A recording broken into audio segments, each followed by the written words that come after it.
امید کا سفر، یہ کتاب جین گوڈال کی سوانح حیات اور ان کے فکری اور روحانی سفر کا بیان ہے۔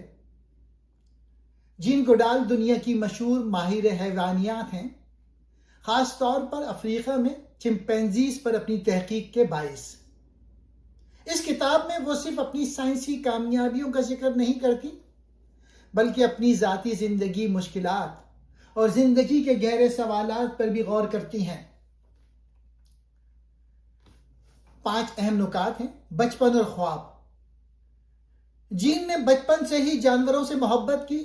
ان کا خواب تھا کہ افریقہ جائیں اور جنگلی جانوروں کا مطالعہ کریں۔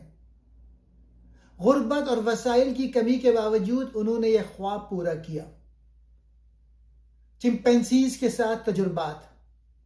انہوں نے تنزانیہ کے جنگلوں میں چمپینزیز کے رویوں کا مشاہدہ کیا اور دریافت کیا کہ یہ جانور بھی اوزار استعمال کرتے ہیں، جذبات رکھتے ہیں اور اپنی معاشرتی زندگی رکھتے ہیں۔ یہ تحقیق انسان اور جانور کے درمیان تعلق کو نئے انداز سے دیکھنے کا سبب بنی۔ ذاتی دکھ اور مشکلات۔ جین کی زندگی میں کئی صدمات آئے، جیسے عزیزوں کی جدائی، ازواجی مشکلات اور بیماریوں کا سامنا، مگر ان سب نے ان کو مزید مضبوط بنایا۔ روحانیت اور ایمان۔ کتاب کا سب سے اہم حصہ جین گوڈال کی روحانی سوچ ہے۔ وہ کہتی ہیں کہ سائنس اور مذہب ایک دوسرے کے مخالف نہیں، بلکہ ایک دوسرے کو مکمل کرتے ہیں۔ ان کا ایمان یہ ہے کہ کائنات میں ایک مقصد ہے اور انسان کو محبت، امید اور فطرت کے تحفظ کے ساتھ جینا چاہیے۔ امید کی وجہ۔ جین کہتی ہیں کہ دنیا میں مشکلات، تباہی اور ناانصافی کے باوجود امید باقی ہے۔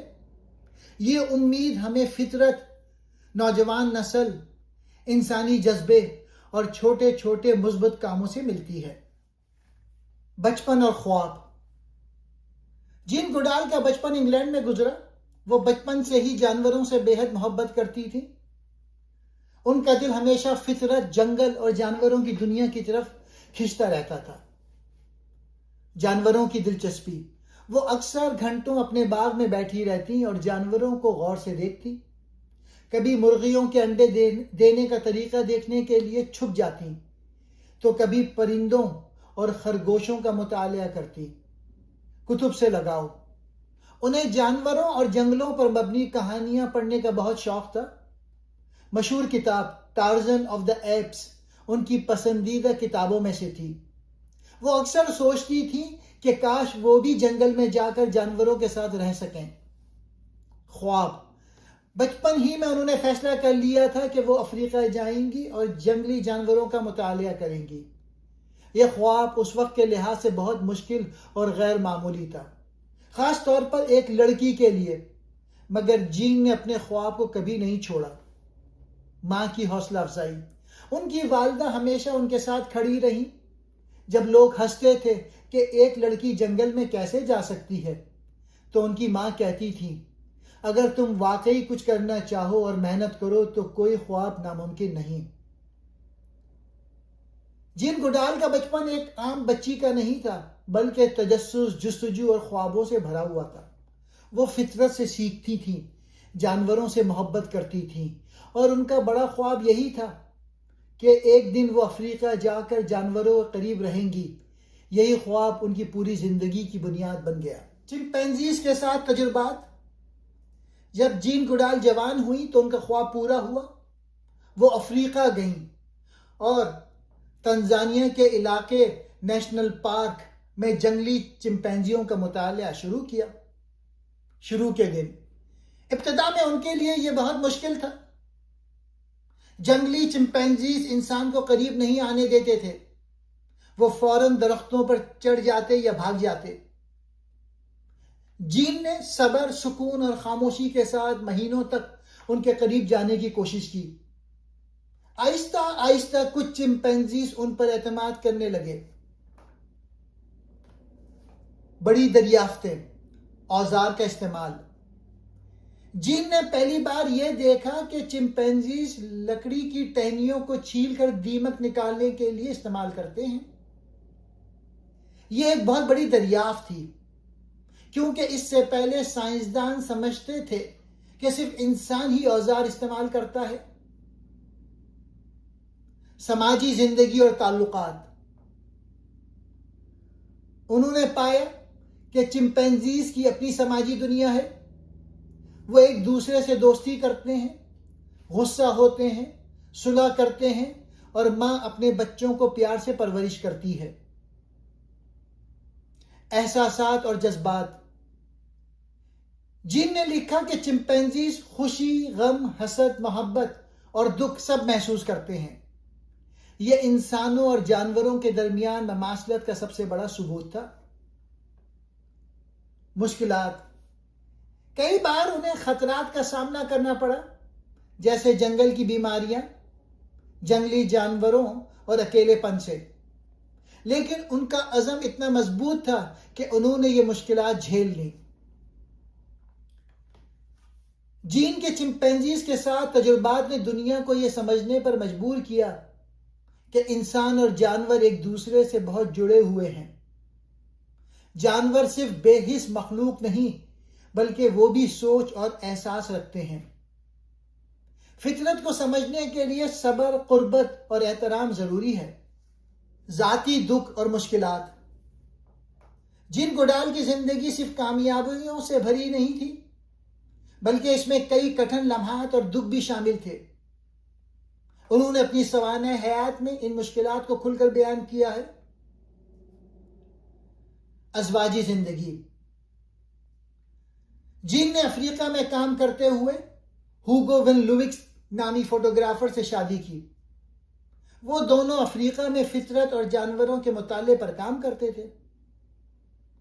ان کا ایک بیٹا بھی ہوا جس کا نام ہوگو رکھا گیا، مگر وقت کے ساتھ ان کے رشتے میں فاصلے پیدا ہو گئے اور آخرکار یہ شادی کامیاب نہ رہ سکی۔ صحت کے مسائل، افریقہ میں رہتے ہوئے جین کو کئی بار ملیریا اور دیگر بیماریوں کا سامنا کرنا پڑا۔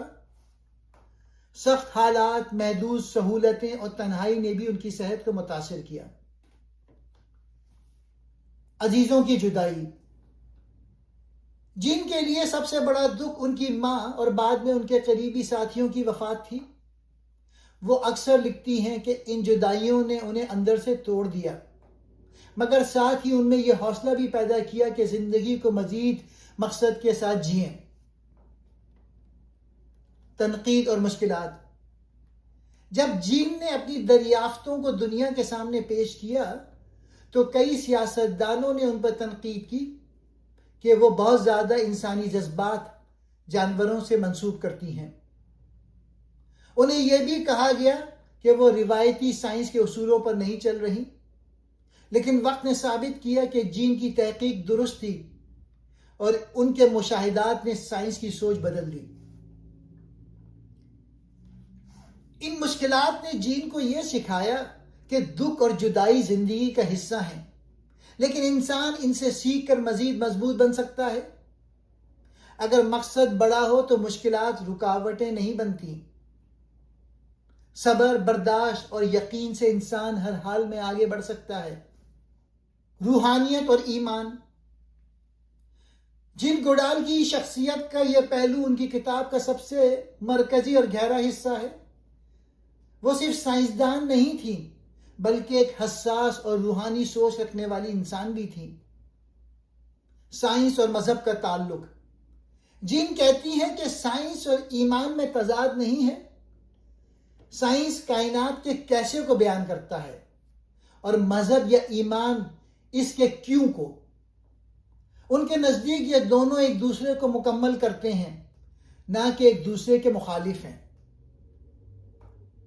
قدرت میں خدا کی جھلک، جب وہ جنگل میں چمپینزیوں کے ساتھ رہتی تھی تو اکثر انہیں فطرت میں ایک بڑی طاقت کا احساس ہوتا۔ پرندوں کی آوازیں، درختوں کا سکون اور جانوروں کی معصومیت انہیں خدا کی موجودگی کا احساس دلاتی تھی۔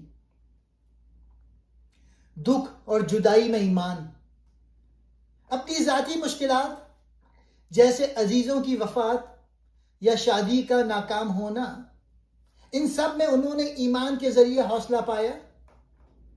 وہ مانتی تھیں کہ ہر مشکل میں ایک سبق چھپا ہوتا ہے اور ہر دکھ انسان کو مزید گہرا اور مضبوط بناتا ہے۔ انسانی ذمہ داری، جن کے مطابق ایمان صرف عبادت نہیں بلکہ ذمہ داری بھی ہے۔ خدا نے انسان کو عقل دی ہے تاکہ وہ زمین اور مخلوقات کا تحفظ کرے۔ فطرت کی تباہی، جانوروں کا شکار اور ماحولیاتی آلودگی دراصل انسان کے ایمان کی کمزوری ہے۔ ایمان اور سائنس ساتھ ساتھ چل سکتے ہیں۔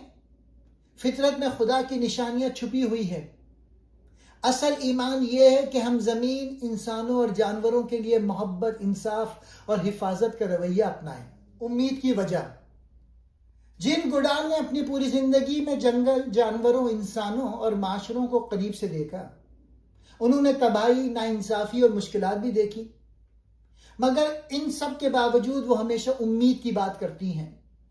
ان کا ماننا ہے کہ دنیا چاہے کتنی ہی مشکل کیوں نہ لگے، ہمیشہ کچھ ایسی چیزیں موجود ہیں جو ہمیں آگے بڑھنے اور بہتر مستقبل کے لیے کام کرنے کا حوصلہ دیتی ہیں۔ جن کے نزدیک امید کے 4 بڑے ستون۔ فطرت، قدرت خود ہمیں امید دیتی ہے، جیسے کسی تباہ شدہ علاقے میں دوبارہ درخت اگانا یا پرندوں کی واپسی۔ یہ یاد دلاتا ہے کہ فطرت کے پاس شفا پانے اور زندگی دوبارہ جنم دینے کی طاقت ہے۔ نوجوان نسل، جن کا ماننا ہے کہ دنیا بھر کے نوجوانوں میں جذبہ، توانائی اور نیا سوچنے کی صلاحیت ہے۔ وہ تبدیلی لا سکتے ہیں اگر انہیں صحیح سمت میں رہنمائی ملے۔ انسانی جذبہ، وہ کہتی ہیں کہ انسانوں کے اندر مشکلات سے اوپر اٹھنے کی ایک حیرت انگیز صلاحیت ہے۔ قربانی، محبت اور دوسروں کی مدد کرنا انسان کو کائنات میں منفرد بناتا ہے۔ چھوٹے کاموں کی طاقت، جن کہتی ہیں کبھی بھی چھوٹے اچھے کام کو معمولی نہ سمجھو، چاہے ایک درخت لگانا ہو، کسی جانور کو بچانا ہو یا کسی انسان کے ساتھ نرمی سے پیش آنا ہو۔ سب چھوٹے عمل مل کر بڑی تبدیلیاں پیدا کرتے ہیں۔ نا امیدی میں بھی روشنی موجود ہے۔ اگر ہم سب چھوٹے چھوٹے مثبت قدم اٹھائیں تو دنیا بدل سکتی ہے۔ مستقبل ہمارے ہاتھ میں ہے اور یہ امید ہی ہے جو ہمیں آگے بڑھنے کا حوصلہ دیتی ہے۔ کتاب کا مرکزی پیغام یہی ہے کہ امید کو کبھی نہ چھوڑو۔ حالات کتنے بھی اندھیرے ہوں، محبت، فطرت، ایمان اور چھوٹے اچھے عمل ہمیشہ ہمیں روشنی کی طرف لے جائیں گے۔